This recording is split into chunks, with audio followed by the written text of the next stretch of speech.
Welcome guys, I'm Mr. Machete, your ECD facilitator.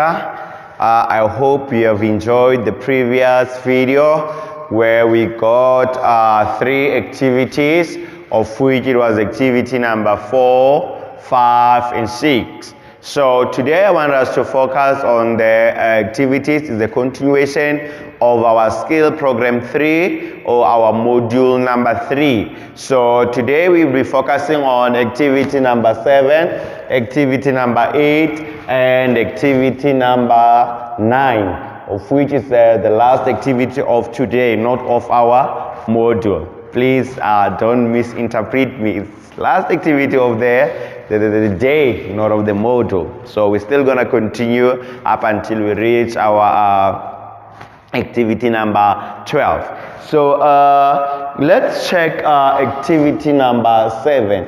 Activity number 7 says, what are the ways of helping children with barriers to learning? We have got the word here, barriers to learning. One may ask, say, what is a barrier? When we speak of a barrier, guys, we are talking of everything or anything that automatically can cause or be a stumbling block or a hindrance for the kids not to understand or not to get whatever that you are telling them when you are teaching them. So those things that stops or hinder your information to be delivered to the kids, we call them the barriers. So number 1, it says communication and interaction. So in communication and interaction is one of the barrier that cannot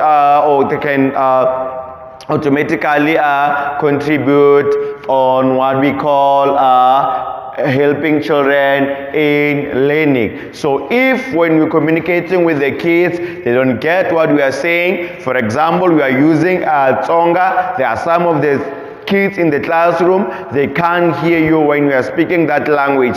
So then we call that the barrier. So you have to make sure that the kids, you use the language that they understand so that all of them, they can flow with you or they can understand whatever that you are teaching them. Then the other one is interaction. The kids must be able to interact with you and both their classmates. Let's check number 2, listening and concentration. So when we are busy lecturing, when we are busy teaching, the kids must make sure that they listen to you, not just to listen to you, and they must pay attention or concentrate. Then we have got another one, of which is social condition and bias experiences. So with this one, normally we are looking at the social conditions. It might be the circumstances and or the situations that the kids find themselves in from their homes, from their life in what? In general. If maybe there are some people who are abusing them, some people who are not taking them serious. So those things can have an impact for them or can contribute as a barrier for them in learning. Then the last one, we've got the schedule pressures. Schedule pressures is, for example, you give them a work, you said, I want it tomorrow in the morning. And when they arrive at home, they forgot. When at night they are trying to write the work, there's load shedding. Then they don't manage to write the work. In the morning, the parents are making them to bath and rush them to school. When they arrive there, they didn't write the work, and automatically it's the due date. Then that's the pressure that they can experience, and it can make them not to focus in the classroom because they know they've got a work that they haven't completed it. Then let's check activity number 8. Activity number 8 says, in your own words, what are the legal requirements in dealing with abused children? In your own words, what are the legal requirements in dealing with children? We have got 2 things here, of which it's legal requirements, and the other one, it says what? Abused children.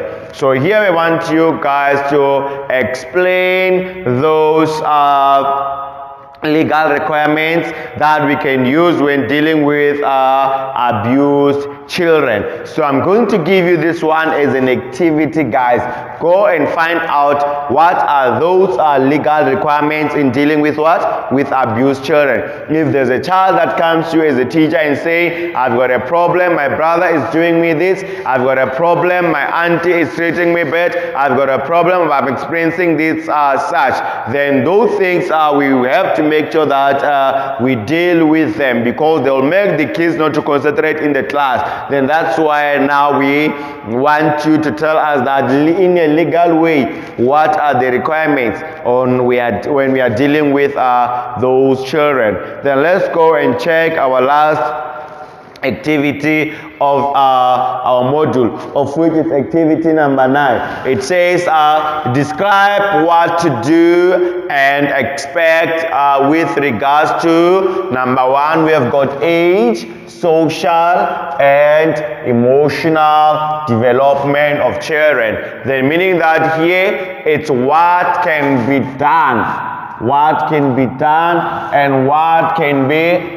expected. What can be done and what can be expected with regard to age, social and emotional development. So we're gonna be dealing with the age. That's why here you see we have got 0 to 1 year. It's 0 to 1 year. So it says in 0 to 1 year children, you must focus on food, rocking, movement and touch stimulation. Then in this one, or in this age group, we're going to be focusing on food, rocking, movement, touch, stimulation. Then in 1 to 2 age group, we're going to be focusing or we're going to be continuing with the above, of which it's rocking, movement and touch. But it said expect the food. So now the food start to change. One may ask, say, why the food are changing?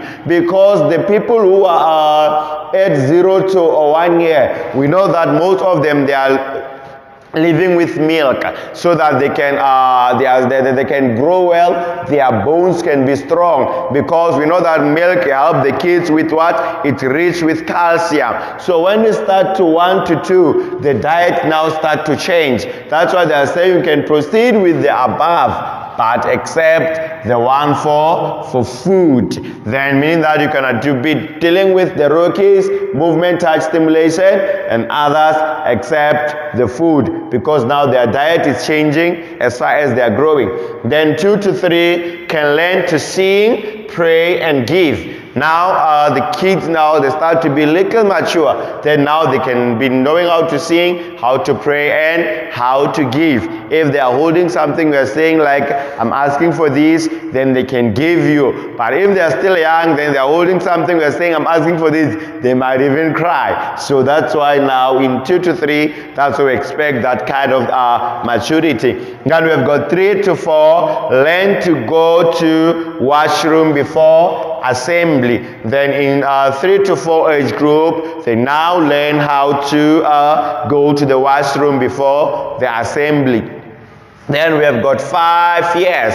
5 years, they are saying, teach them they are here to learn about God. Then you have to teach them that they at the assembly, they are there to learn about God. In other words, what it's trying to say is just that now you are giving the instruction to the kids. They are well mature to take the instruction. That here we are now going to learn about this. We are now going to do about this. Then we have got number 6, or of which it's 6 years.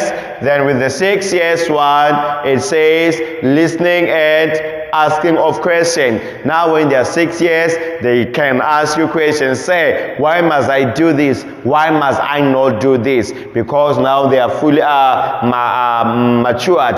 Then we have got 7 years. With the 7 years one, then they are saying, teach them they need to learn how to use Bible. Now you teach them how to use Bible. It might not be the Bible only, but how to use different things or different material, different resources that they have to use as kids. Maybe the learning of how to hold the scissors and everything in the classroom. you teach them. Then they will be able to master that because they are now 7 years. Then in 8 years, now automatically they find answers to their questions and problems. Then here they are fully matured. Then if they've got questions or they've got problems, then they are able to find out the answers to those problems and questioning. Thank you very much, guys. Let's meet another day on our video continuing or concluding this module of skill program 3. Thank you very much and have a nice, a lovely day. Thank you. Bye.